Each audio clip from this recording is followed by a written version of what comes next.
Aujourd'hui, l'ordre public doit revenir avant tout, et avec lui l'indispensable concorde. Mais je ne veux pas que les dérives de quelques-uns occultent les justes revendications portées à l'origine de ce mouvement et profondément soutenues.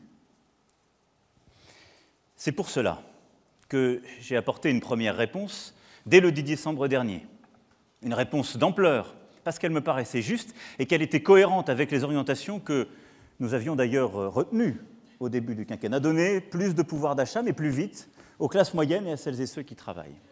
C'est aussi pour cela que j'ai voulu ce grand débat national, exercice inédit dans les démocraties contemporaines, dans lequel je me suis personnellement engagé aux côtés des maires, et qui a permis à plusieurs millions de nos concitoyens de participer. Et je dois dire la grande fierté qui est la mienne, d'avoir vu durant ces mois nos concitoyens prendre part à ces débats, dire leur part de vérité, proposer, réfléchir.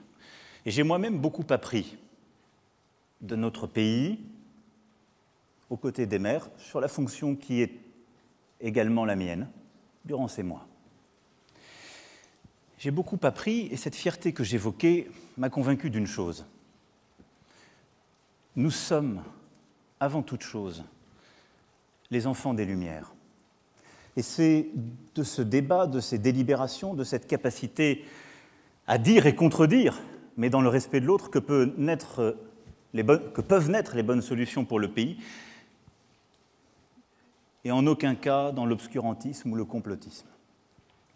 On ne bâtit pas sur la haine de soi, la jalousie de l'autre, mais bien plus dans la juste compréhension de ce que nous sommes et des défis qui sont devant nous.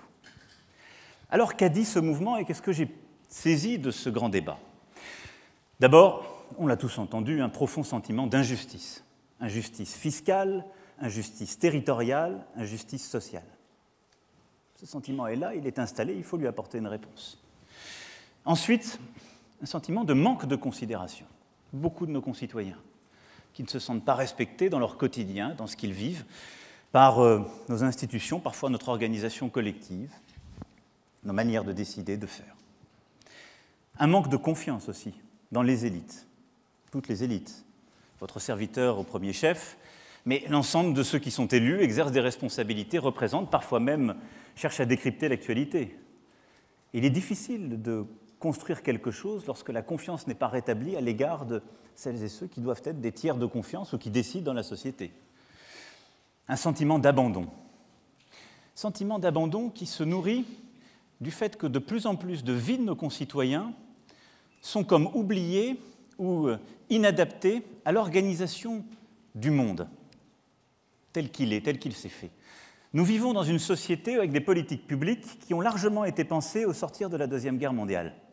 La famille a changé, la manière de travailler a changé, nos organisations ont changé, et nous ne l'avons pas totalement vu. On a découvert, il faut bien le dire, avec beaucoup d'humilité durant ce mouvement, ce qu'on appelle aujourd'hui les familles monoparentales. La plupart du temps, ces femmes seules qui élèvent leurs enfants et travaillent. Très peu de choses sont faites dans la société pour elles, pour ne pas dire rien. On a vu s'exprimer les enfants victimes de harcèlement à l'école, les personnes vivant en situation de handicap, qui ont dit aussi tout ce que la société avait de béance, celles et ceux qui travaillent dans les grandes villes où on a créé l'essentiel des emplois ces 20 dernières années, mais n'ont pas les moyens d'y vivre et habitent parfois à 3/4 d'heure ou 1 heure de route sans qu'il y ait de transport collectif. On n'avait pas non plus conçu de politique publique pour eux. Et donc, il y a comme des plis de la société qui se sont en quelque sorte révélés, des angles morts.